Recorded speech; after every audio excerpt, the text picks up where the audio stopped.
নমস্কার, আমি আশালতা। আজকে আমি আপনাদের পনির মশলা রেসিপি করে দেখাবো। খুবই সহজ আর খেতে কিন্তু দুর্দান্ত। তো এখানে আমি কড়াইয়ে রিফাইন তেল দিয়েছি, দিয়ে গোটা গরম মশলা দিলাম, আর এখানে দিয়ে দিচ্ছি একটা বড় সাইজের পেঁয়াজ, ঠিক এরকম লম্বা লম্বা স্লাইস কেটে নিয়েছি। তারপরে দিয়ে দিচ্ছি আদা, 1 ইঞ্চি আদা দিয়ে দিলাম, কিছু রসুন দিয়ে দিলাম, গোটা রসুন দিয়ে দিয়েছি, দিয়ে এটা ভালো করে একটু ভেজে নেব।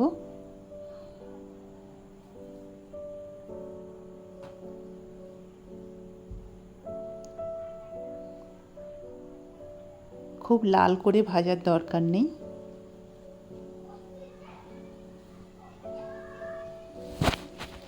তারপরে দিয়ে দিব নারকেল, ধনে, জিরা, শুকনো লঙ্কা, কাঁচা লঙ্কা আর কাজু। এটা একসাথে এর সাথেই ভেজে নেব। হালকা ভেজে নিয়ে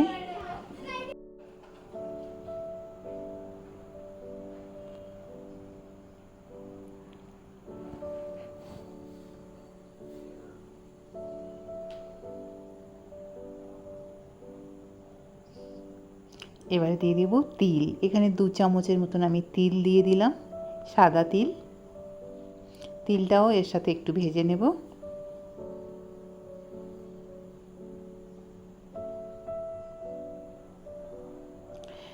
দিয়ে দিচ্ছি কিছু টমেটো।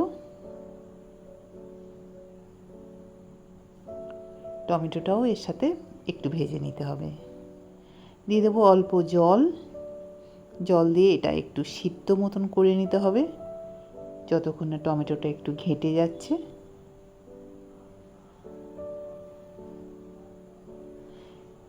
দিয়ে দিচ্ছি স্বাদ মতো নুন।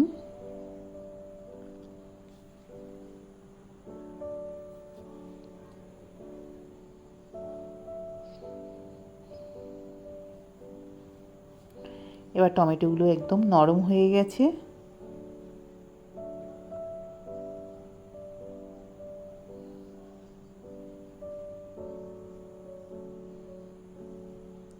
এবারে এটা তুলে নিতে হবে। এখানে একটা পাত্রে তুলে রাখবো, এটা ঠান্ডা হওয়ার জন্যে।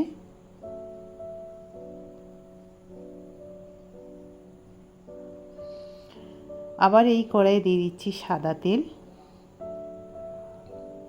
আপনারা যে কোনো তেল ব্যবহার করতে পারেন। তারপরে দিয়ে দিচ্ছি পেঁয়াজ। পেঁয়াজগুলো খুব ছোট ছোট করে কেটে নিয়েছি।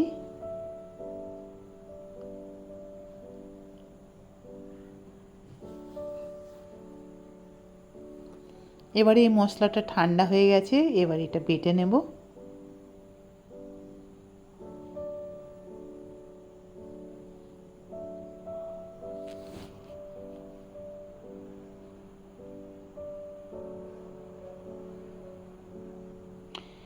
এদিকে পেঁয়াজটা অনেকটাই ভাজা হয়ে গেছে। এই সময় দিয়ে দেব বেটে রাখা মশলাটা।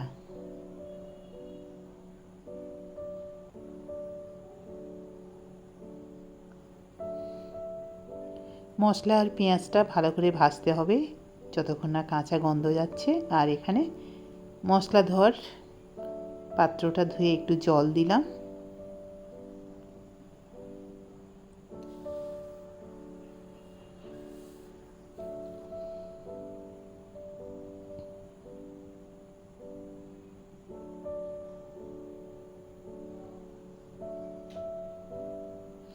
দিয়ে দিচ্ছি রঙের জন্যে হলুদ আর কাশ্মীরি লঙ্কার পাউডার। কাশ্মীরি লঙ্কার পাউডার দিচ্ছি, এতে ঝাল হবে না। ঝালটা আপনাদের নিজের পছন্দ মতন দিতে পারেন, কম বেশি করতে পারেন।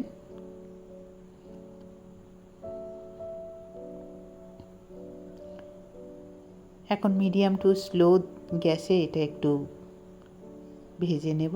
আর এই সময় দিয়ে দিচ্ছি 2 চামচের মতন টক দই। টক দই দিয়ে এই সময় ভালো করে নাড়াচাড়া করে নেব, আর যাতে না তলায় লেগে যায়। আর এই সময় গ্যাসটা একদম কমিয়ে রাখবো, না তো অনেক সময় দইটা ফেটে যাওয়ার ভয় থাকে।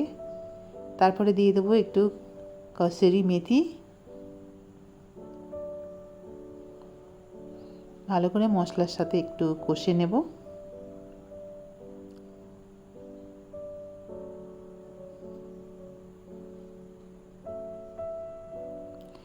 দিয়ে দিলাম স্বাদ মতো নুন।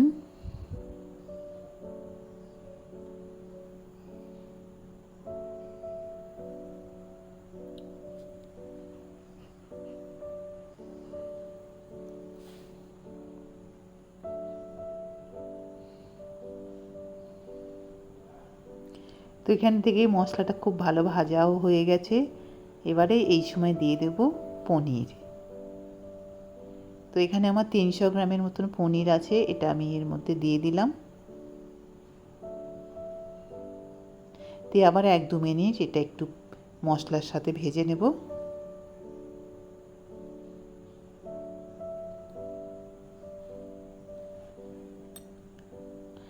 এবারে দিয়ে দেব পরিমাণ মতন জল।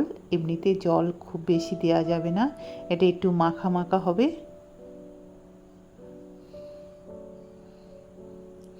ঢাকা দিয়ে 4-5 মিনিট রান্না করব এটা।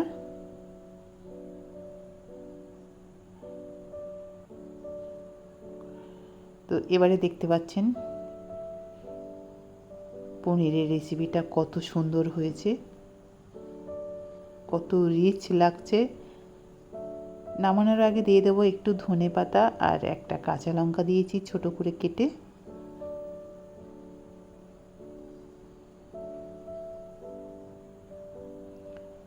তো আমার পনির মশলার রেসিপি একদম রেডি। এবার এটা নামিয়ে নেব। এবার এইটা আপনারা ভাতের সাথে, রুটির সাথে, পরোটার সাথে, ফ্রাইড রাইসের সাথে পরিবেশন করতে পারেন। আশা করছি রেসিপিটা আপনাদের ভালো লাগবে। কেমন লেগেছে রেসিপিটা আপনারা অবশ্যই কমেন্ট করে জানাবেন কিন্তু।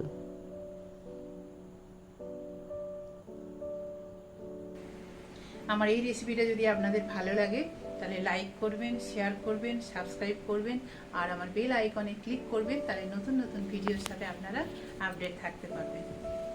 নমস্কার।